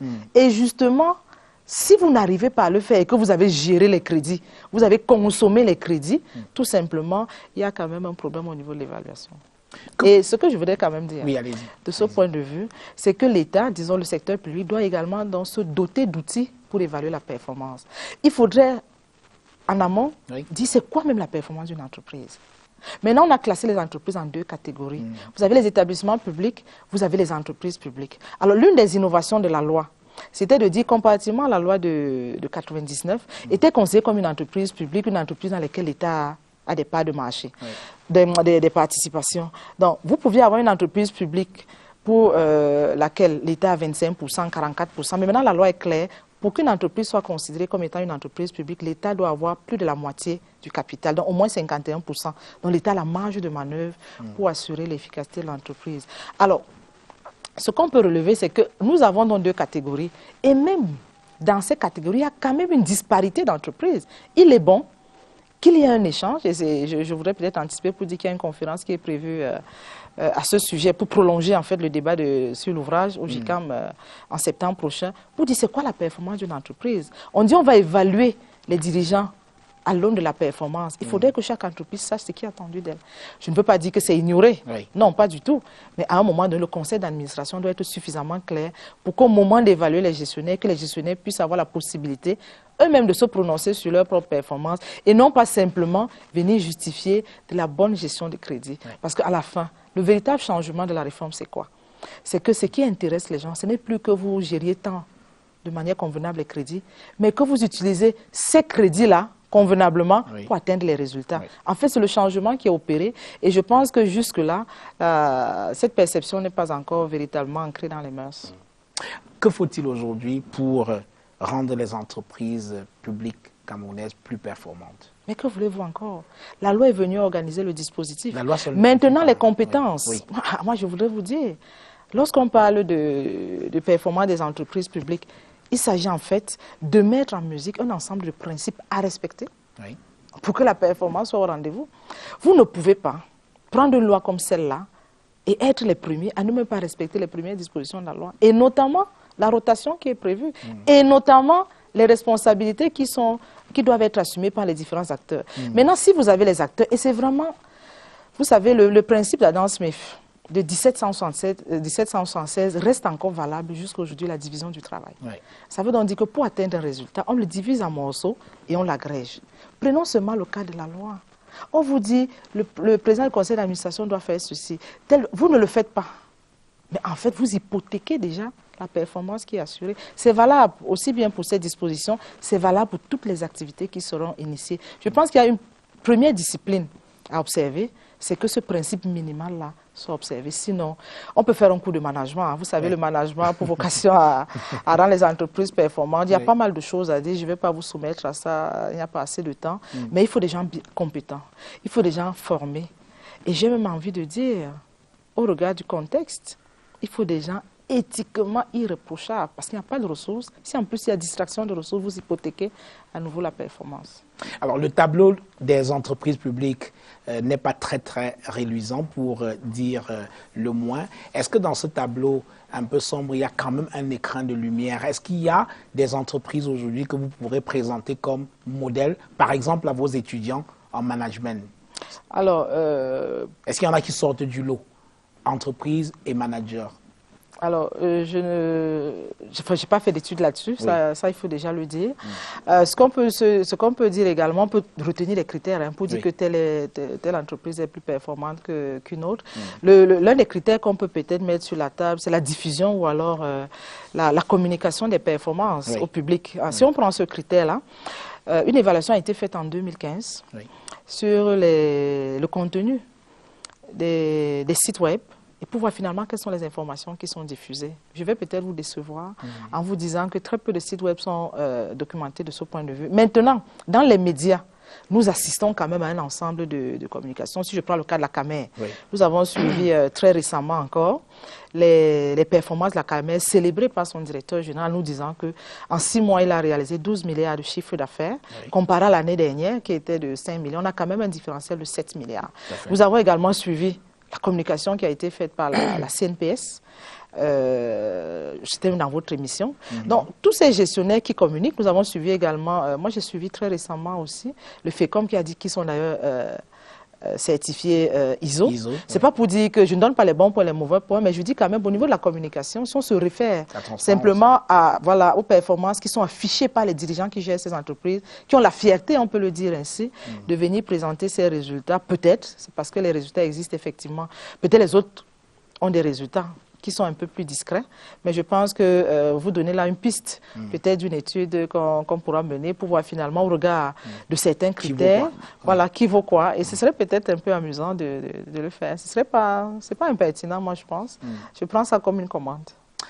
Vous avez travaillé au ministère de la fonction publique, vous avez été inspecteur général de ce côté-là aujourd'hui.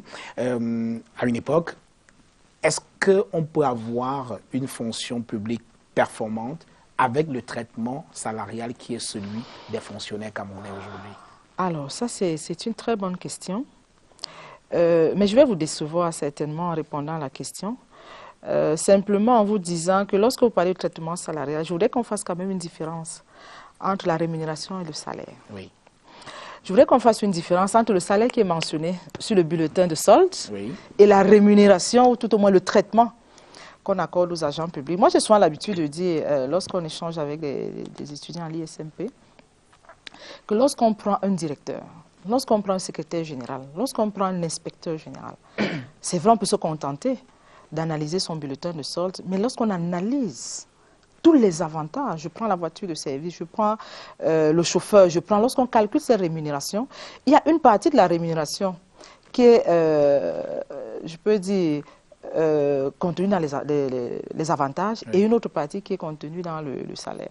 Alors, ce qu'on peut dire pour le regretter, lorsqu'on voit l'analyse de la rémunération dans la fonction publique, c'est que à certains postes, notamment à partir du directeur au niveau il y a beaucoup d'avantages autour des postes, peut-être moins. Bon, trop, ça dépend, il faut avoir une unité de mesure, mais il y en a quand même comparativement, notamment au salaire, parce qu'il faut dire que le salaire moyen, il faut le dire. Hein. Je ne sais pas si vous savez combien coûte, bon, vous êtes dans le privé peut-être, vous avez beaucoup d'argent. Dieu merci. Ben oui, vous avez beaucoup d'argent. Et surtout si on respecte les dispositions du Code du travail, je crois vous n'avez pas à vous plaindre.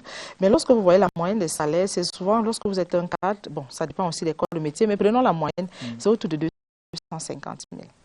Alors, lorsque vous êtes directeur, en plus de cela, vous avez quand même un ensemble d'avantages. Vous avez le carburant, vous avez la voiture de service, vous avez un chauffeur, vous avez donc tout cela cumulé devrait quand même indiquer que la rémunération est importante et justifier ou tout à l'heure imposer des résultats aux agents publics. Mais justement, c'est pour une petite poignée. C'est pour une petite poignée. Je suis d'accord avec vous. Oui. Je suis d'accord avec vous. Est-ce qu'il n'y a pas quand même quelque chose d'injuste? Parce que moi, un enseignant, et vous avez même pris cet exemple il y a quelque temps, un enseignant de lycée qui reçoit une prime trimestrielle de 5 000, ça c'est pour celui qui est le mieux payé, 5 000 francs CFA. Alors vous anticipez, vous avez donc anticipé sur ce que je voulais dire, c'est que maintenant chaque corps s'organise pour avoir des primes. Oui. Parce que ce qu'il faut relever, et j'avais fait ce post justement parce que j'étais un peu choquée de constater qu'après 3 mois, on peut remettre 5 000 francs à un professeur de lycée, catégorie A2.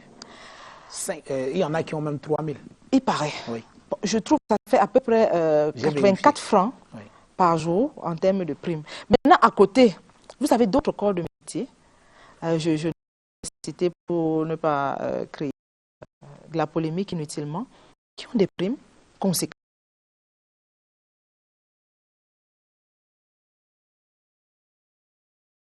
Il y a 300 000 francs par mois pour son carburant, entretien de son véhicule, 3 millions de francs par an. C'est ceux qui ont déjà des salaires ou alors des revenus importants, c'est à eux qu'on donne encore des avantages. Ils peuvent s'acheter leur propre carburant, ils ont de quoi le payer. Et on donne 5 000 à un professeur de lycée. C'est quand même un peu injuste. Bon, mais vous posez une question importante. Injuste, il y a un problème, il y a un problème. Je n'ai pas envie de rentrer dans certains détails, mais ce qu'il faut quand même relever, c'est que quand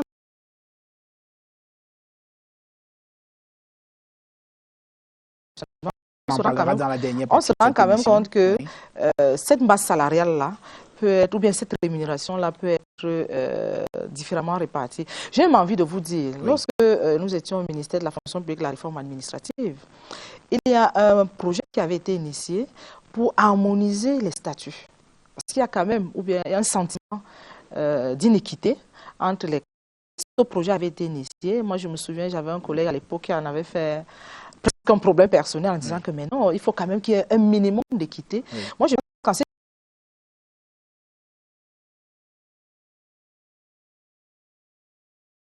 en fait, et puis le contexte évoluant, je pense qu'il y a quand même des inégalités à atténuer.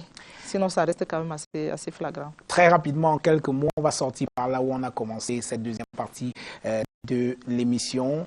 Est-ce que vous avez foi en de meilleures performances pour les entreprises publiques camerounaises après les lois de 2017 promulguées? Moi, je reste optimiste. Je reste très optimiste. Les mêmes causes ne produiront pas les mêmes effets. La loi de 99 a été abrogée alors même qu'elle n'a jamais été appliquée, du moins dans un certain nombre de dispositions. Vous pensez qu'on fera mieux cette fois-ci? Nous n'avons pas le choix. Oui. Nous n'avons pas le choix. Et je pèse mes mots. Oui. Nous n'avons déjà pas le choix parce qu'il n'y a pas suffisamment de ressources. Oui. Nous n'avons pas le choix parce que vous allez vous rendre compte qu'avec cette compression des ressources, les revendications sociales vont se faire de plus en plus pressantes. Et moi, je pense qu'il est temps, sinon il est déjà tard, d'engager cette réforme structurelle. En 2015, l'ensemble des établissements et entreprises publiques mobilisent 54% du budget de l'État. Ça veut donc dire la réforme dans ce secteur-là, il est fort possible en termes de changement, que les changements soient véritablement palpables. Je n'ai pas envie d'être un oiseau de mauvaise augure, mais je pense que nous n'avons pas.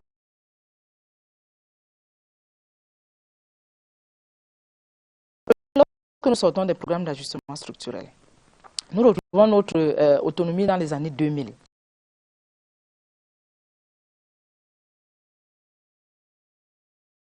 Nous avons eu, dans tous les cas, nous nous sommes serrés la ceinture. En 2000, nous retrouvons notre autonomie. En 2006, nous avons la remise de la dette. Même Béli qui apparaît au point où quand la crise de 2008 arrive, la crise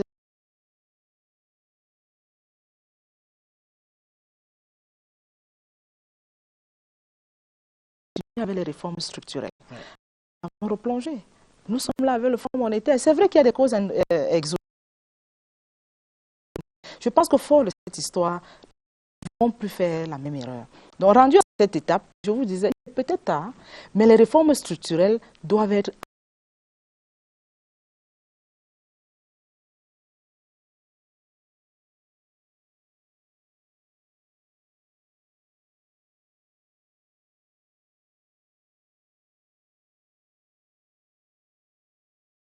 parce qu'en fait, nous n'avons pas le choix. Merci Viviane Ondouabi.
Avec notre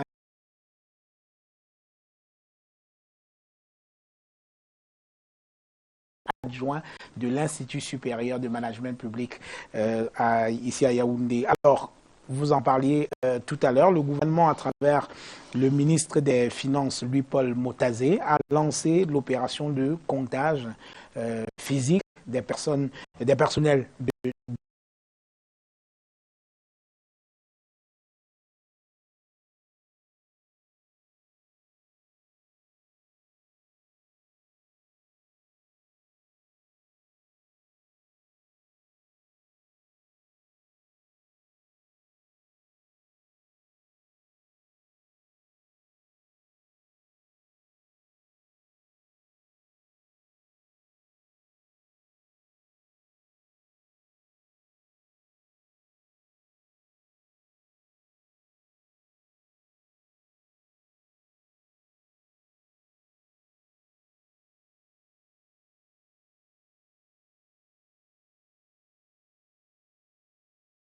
encore officiel, mais toujours est-il qu'on se rend compte qu'il y a toujours des cas d'agents fictifs. Bon, maintenant, je pense qu'il y a une clarification quand même à apporter. Dans la catégorie de ces agents fictifs, le rapport n'étant pas détaillé et présenté de manière officielle, on va peut-être attendre.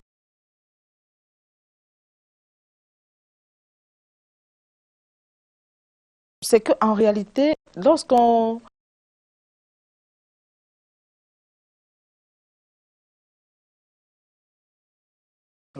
Et moi, ma préoccupation était de dire, est-ce qu'on pourrait ne pas se concentrer essentiellement sur les symptômes et aller voir et décrypter quelle est la cause du problème.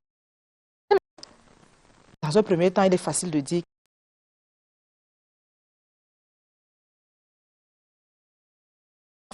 on se rend quand même compte que lorsqu'on a ce type de phénomène, on peut questionner le déploiement de la fonction ressources humaines.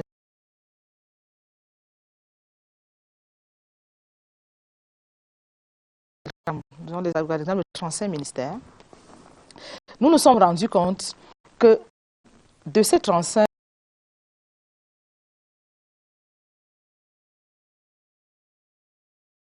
notamment les directions des ressources humaines, les 29 autres avaient leur fonction assumée soit par un bureau, soit par un service.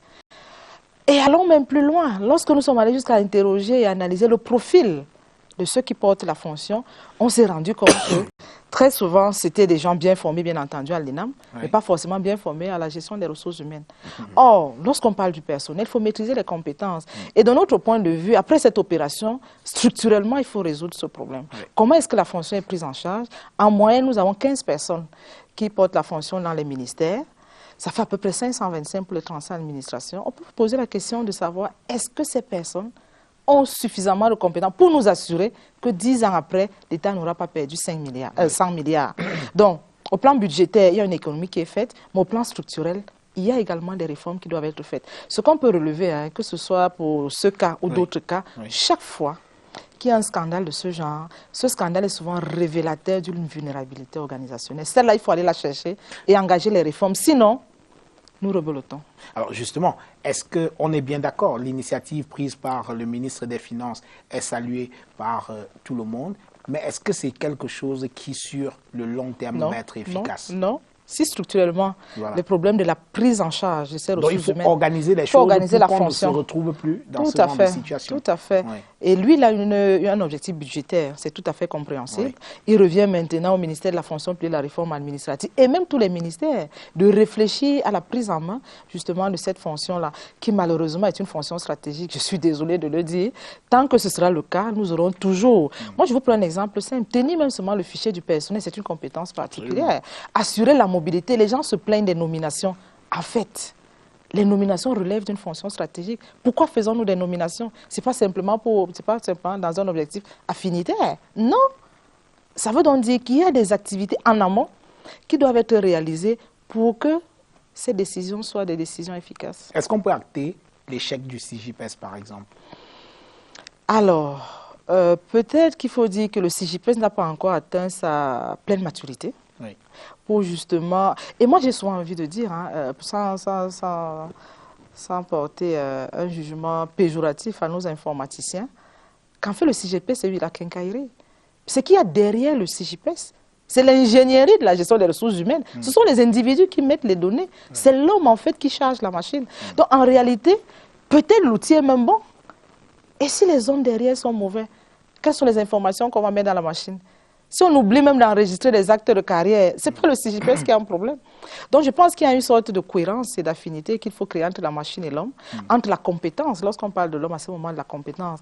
Mais vraiment, je suis désolée de le dire encore, ces compétences doivent être renforcées dans les ministères. Le CJPS a également, je pense qu'on passe au CJPS 2, il y a des améliorations qui sont attendues.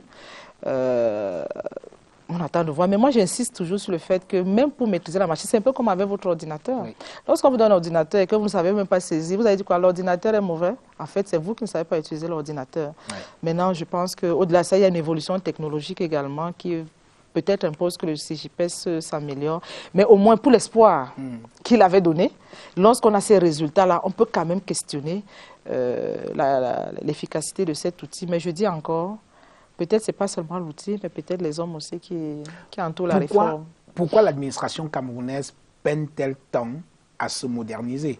Rien n'est automatique. Ce qui devrait être un acquis pour les agents de l'État et même pour le citoyen devient quelque chose d'extrêmement compliqué. On ne comprend pas pourquoi. Rien n'est automatique. Pour avoir un avancement, il faut faire le pied de grue devant les ministères. Les enseignants sortis de l'école normale doivent remplir des tombereaux de papier pour finalement être pris en solde. Bref, rien n'est automatique. Je pense que vous êtes très dur. Rappelons quand même ce qui se fait déjà au plan de la numérisation des procédures, au niveau des impôts, au niveau de la douane. Oui, l'impôt, c'est bien. Non, il ne faut pas négliger. Oui, mais c'est bien parce que là, l'État a son intérêt direct là-dedans. Il s'agit de gagner beaucoup d'argent. Mais là où il faut... Mais il s'agit également pour le secteur privé. Oui. De réduire la pénibilité. Non, absolument. Pas seulement l'argent. Je crois que c'est dans une relation gagnant-gagnant. Alors, en ce qui concerne la fonction publique, je prends le cas du CJPS pour atténuer un peu, et puis on va revenir aux difficultés. Vous pouvez suivre le traitement de votre carrière à partir de votre téléphone portable. Ça aussi, c'est une avancée. Mais ce qu'on a l'habitude de dire, c'est que les agents publics, et vous faites bien de le dire, le service public doit être amélioré. Je pense qu'il y a une récrimination qui se fait de plus en plus. Le ministre de la fonction publique, d'ailleurs, l'a relevé. Il a fait une descente à la délégation régionale de la fonction publique du sang, il a relevé un certain nombre d'États. Et il s'est dit, les agents publics n'ont pas le droit, d'ailleurs, dans leur fonction, ils n'ont pas, ils ne doivent pas être incompétents. Le service public a un problème. Et je pense que ce que vous évoquez interroge simplement la capacité, je voulais dire de nos gestionnaires, parce qu'il faut quand même dire que les gestionnaires ont une grande responsabilité. Oui, le gestionnaire a fait certainement de bons recrutements, de nos agents publics à être à la hauteur des attentes. Et de ce point de vue, la sanction que vous dites est une sanction impérative. Le secteur privé également s'en plaint. Sans une fonction publique efficace, dans tous les cas, c'est l'État qui échoue. J'ai même envie de dire que cette fonction publique a une grande part de responsabilité dans ce qui nous arrive. Donc, la modernisation de la fonction publique, il faut dire que c'est une action permanente. Il n'y a pas un moment où un État, on va dire que c'est bon, on est modernisé. Mais quand même, le service public peine, et il faut le reconnaître, à être relativement efficace. Peut-être parce qu'on n'est pas assez rigoureux avec les agents. Il y a un problème de discipline. Qu'est-ce qu'il y a de compliqué à répondre simplement au courrier que les citoyens adressent à des administrations? Mais monsieur Jean-Bruno Taille, c'est le minimum. Moi, j'ai l'habitude de dire, je pense que nous sommes nombreux à le dire. Oui. Gérer une entreprise ne relève pas de la spontanéité. Oui. Vous prenez 7 ans pour former un médecin. Pourquoi vous estimez que gérer une entreprise, on peut prendre n'importe qui? Vous êtes un bon médecin, vous êtes un bon journaliste. Si vous n'avez pas appris à gérer une entreprise, on vous nomme directeur général de Canal 2, vous mettez cette entreprise en difficulté. Ce qu'on essaye de dire, c'est que la gestion s'apprend. C'est des principes. On ne se lève pas un matin parce qu'on a été un bon journaliste, on devient directeur. On ne se lève pas un matin parce qu'on a été un bon chirurgien et on devient directeur d'hôpital. Je suis désolée, c'est 2 métiers différents. Je n'ai pas envie de dire que nos gestionnaires ne sont pas tous compétents. J'ai quand même simplement envie de dire, est-ce qu'on peut questionner la fabrique de nos gestionnaires? Dans d'autres pays, dont je tais le nom, vous entendez souvent dire, pour être gestionnaire, il faut avoir un MBA. Ça veut donc dire qu'en plus de votre expertise pointue, vous allez faire un MBA pour apprendre à gérer. Au Cameroun, posez-vous la question de savoir comment fabrique-t-on nos gestionnaires? D'où viennent-ils? Est-ce qu'on peut donc imaginer qu'on peut avoir du tout venant pour gérer les entreprises? Je dis non. Et peut-être que l'un des critères de performance viendra même de là. C'est qu'à un moment donné, est-ce qu'on ne pourrait pas imaginer un dispositif où, avant que, si on ne peut pas le faire avant, au moins quand une personne est nommée, si cette personne n'a jamais suivi, parce que ça peut arriver, une formation en gestion, qu'on l'envoie à l'ISMP. Oui, que la personne vient faire 10 jours. Quand les nominations sont parfois politisées, que voulez-vous? Qu'est-ce que vous entendez par politiser? Gérer une entreprise, ce n'est pas la politique qui gère une entreprise. Lorsque les résultats sont mauvais, ce n'est pas la politique qui va venir rendre compte des résultats. C'est vous qui allez rendre compte. Ce qu'on oublie souvent de dire, c'est que les gestionnaires ont une responsabilité civile et pénale dans la qualité de leurs résultats. Très bien. Et très souvent... Dernière question, vous répondrez à cette question en 30 secondes. L'émission est terminée. En 2011, les universitaires avaient signé un appel pour demander au président de la République de se représenter. On avait appelé ça l'appel des intellectuels dans le flot des appels du peuple et tout. Alors, en 2011, vous étiez déjà DGA à l'ISMP, en 2011, oui. Alors, aujourd'hui, est-ce que vous signeriez un tel appel pour une nouvelle candidature du président Biya? Enfin, qui est déjà candidat, hein, mais pour soutenir sa candidature. Alors, dans un premier temps, moi, je voudrais dire, M. Jean-Bruno Taille, il faut éviter les amalgames et les mélanges de genres. Oui. L'université est une institution publique. Et je crois que c'est une institution où règne la science. C'est un lieu par excellence où ne règne pas la pensée unique, qui a plusieurs expressions et pensées qui s'expriment. Oui. D'accord? Alors, ce serait quand même, de mon point de vue, assez indélicat de dire que c'était l'appel de l'université, parce que l'université a vocation à faire de la recherche, de la formation et d'apporter une contribution à l'appui au développement. Maintenant, les universitaires, qui sont des citoyens, peuvent manifester une sympathie ou alors appartenir à un parti politique. À ce titre-là, ils peuvent signer une motion de soutien pour le président Paul Biya. Et on appelle ça l'appel des intellectuels? Non, je suis désolée. Enfin, c'est l'appel des... Bon, peut-être de par leur statut. Oui. Ça ne peut pas être l'appel soit des intellectuels ou des universités. Non, c'est l'appel des individus. La preuve, c'est que tous les universitaires n'ont pas signé. Moi, je connais des collègues qui n'ont pas signé. Simplement parce que soit ils n'appartenaient pas à ce parti, soit dans tous les cas ils n'étaient pas concernés, ou ils ne se sentaient pas particulièrement obligés. Mais disons que ce sont les individus qui sont des professeurs universitaires ou des enseignants qui ont manifesté leur sympathie ou leur adhésion à un parti, mais de par leur citoyenneté, mais pas parce que c'est l'université qui a adoubé. Si l'université de Yaoundé 2 à laquelle vous appartenez ouvre une telle liste aujourd'hui, vous signez ou pas? Je ne signe pas, puisque dans tous les cas, moi j'appartiens à un parti politique qui est le RDPC. C'est dans ce cadre-là que moi je vais aller signer. Mais pas à l'université. L'université n'a rien à voir. Non, non, ce que je veux dire, c'est que l'université n'a pas vocation à engager. On avait bien compris. Des signatures. Donc, n'engagez pas la responsabilité de l'université parce que ce n'est pas sa légitimité. Merci. Alors, c'est bientôt la fin de cette émission. Très rapidement, juste pour vous présenter la bibliographie de cette émission, il y a cet ouvrage, on en a parlé, du cardinal Christian Toumi, Ma foi, un Cameroun à remettre à neuf. C'est un livre très important dans lequel il évoquait déjà le problème anglophone au Cameroun. Et votre livre, c'est un ouvrage collectif dont vous avez dirigé la rédaction. C'est paru chez Afredit, Loi sur les établissements publics et entreprises publiques au Cameroun, innovation et reculade. Très bel ouvrage qui sera présenté à Douala très bientôt. Je pense que ce sera au JICAM.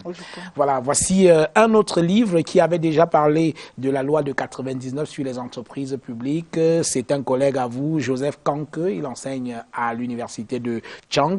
La réforme de l'État par la performance, c'est paru aux presses des universitaires de la périphérie. Un autre ouvrage de vous, vous êtes assez prolifique, Viviane Ondouabiwole, la budgétisation par programme en Afrique subsaharienne entre balbutiement et résistance, paru aux éditions Clés, un ouvrage qui a eu... Et Buni.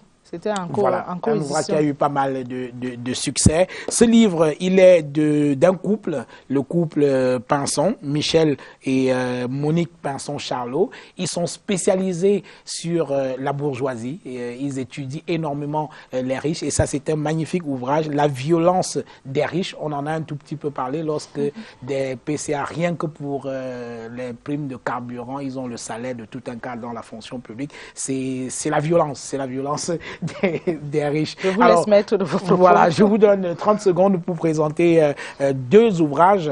Le tout premier. Le premier qui a été, que j'ai publié en 2012. Voilà. Qui porte sur la PME camerounaise et le développement durable. Oui. En fait, il s'agit de la synthèse de mes premiers travaux après la thèse. Oui. Et cet ouvrage, justement, a été publié aux éditions Clés en 2012. Et puis, cet ouvrage... dont je suis particulièrement fière parce que, assez surprise par son succès. Au secours, je suis patron. Oui, un gros succès. Vous avez d'ailleurs remporté un prix aux éditions Clés. Aux éditions Clés, la meilleure vente justement de 2014. Au secours, je suis patron. Que faire aux premières heures de la nomination. Voilà.